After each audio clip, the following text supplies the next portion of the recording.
안녕하십니까. 제가 전에 올해 경제 상황이 굉장히 암울하다고 말씀드렸잖아요.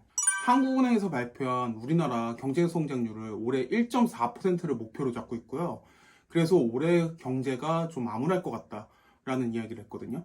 그러면 어떤 분들은 올해 집값이나 부동산 가격이 떨어지는 것이냐 이렇게 생각할 수도 있을 것 같아서 이 영상을 찍는 거거든요. 주식이나 집값은요, 장기적으로 보면 경제 상황을 따라가기는 해요. 근데 짧게 보면요, 전혀 따라가잖아요. 실제로 경제가 좋지 않다고 해도요, 주식이나 집값이 조금 오를 수가 있어요. 실제 올해 초에 삼성전자 실적 발표가 되었을 때 실적 정말 최악이었거든요. 근데 그때 삼성전자 주식은 좀 올랐어요. 이게 주식이나 집값 같은 게 단순히 경제 그래프만 따라가지는 않아요. 오히려 기대감이라는 게 굉장히 크게 반영되거든요. 올해 초반에 삼성전자가 최악의 실적을 냈지만 주식 가격이 다시 올라간 거는요. 내려갈 만큼 내려갔으니까 이제 다시 올라가지 않을까? 이런 기대감 때문이에요. 이런 기대감 때문에 사는 사람들이 생겨요. 집값도 마찬가지고요. 5월 달에 좀 회복세가 있었거든요. 경제 전망을 보고 있으면 지금 굉장히 암울해요. 그런데 이렇게 암울한 상황에서 집값이 많이 빠졌으니까 지금은 오를 때가 되었다 라고 보고서 사는 사람들이 있는 거죠. 역시 그런 사람들이 가격을 올리거든요. 그래서 이 기대감이라는 게 주식이나 집값에 굉장히 영향을 많이 줘요. 그래서 이 주식이나 집값을 맞추는 게 굉장히 어려워요. 절대로 이성적이지 않아요. 왜 오르나? 이런 생각이 들 때도 오를 때가 있고요. 와, 진짜 많이 올랐다. 이런 생각이 들 때도 또 오를 때도 있어요. 대부분 유명 투자자들도요, 생각보다는 많이 틀려요. 당장 그 유명한 워렌 버핏도 IBM에 투자해서 엄청 많이 깨졌거든요. 그래서 장기 투자라든지 분산 투자라든지 이런 이야기들이 나오는 거죠. 단기적인 부분은 예상이 어렵지만 장기적인 부분은 그래도 어느 정도는 예상이 되죠. 중간에 왔다 갔다 할 수는 있지만 장기적으로 봤을 때 큰 틀은요, 경제 상황이랑 비슷하게 흘러가긴 해요. 분산 투자야 뭐 위험도를 줄이는 거고요. 그래서 미국은 주식에 투자를 많이 하고요. 우리나라는 집에 투자를 많이 하잖아요. 그 이유에 대해서 좀 이야기를 해보면요. 역사적으로 보았을 때 미국은 주식이 내려간 적이 거의 없어요. 간혹 위기가 있기는 했지만 그래도 꾸준하게 우상향을 했거든요.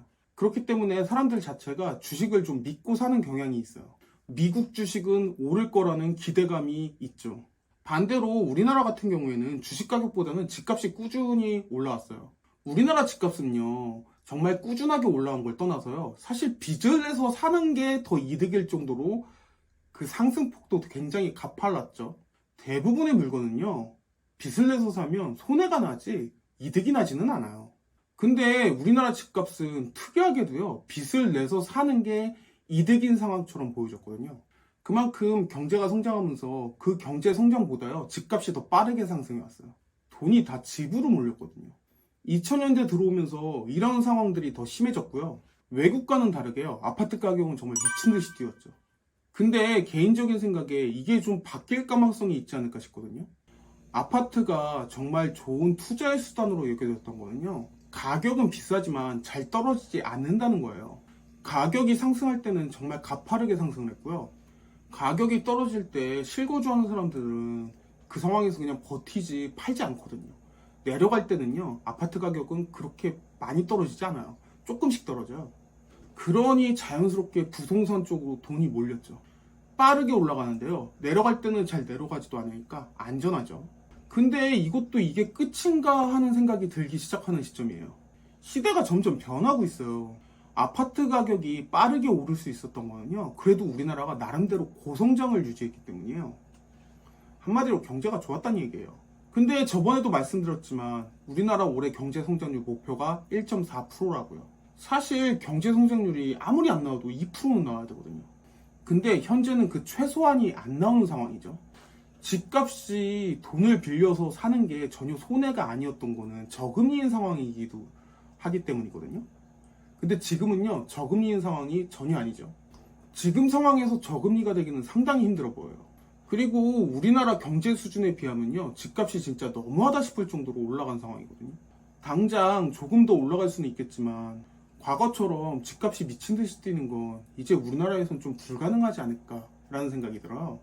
전체적인 인구가 감소하는 상황에다가 경기까지 좋지 못하니 그런 생각이 들 수밖에 없거든요. 이게 근데 제일 중요한 게 경제예요. 사실 과거를 생각해보면요. 삼성전자가 정말 세계적인 그룹이 되었고요.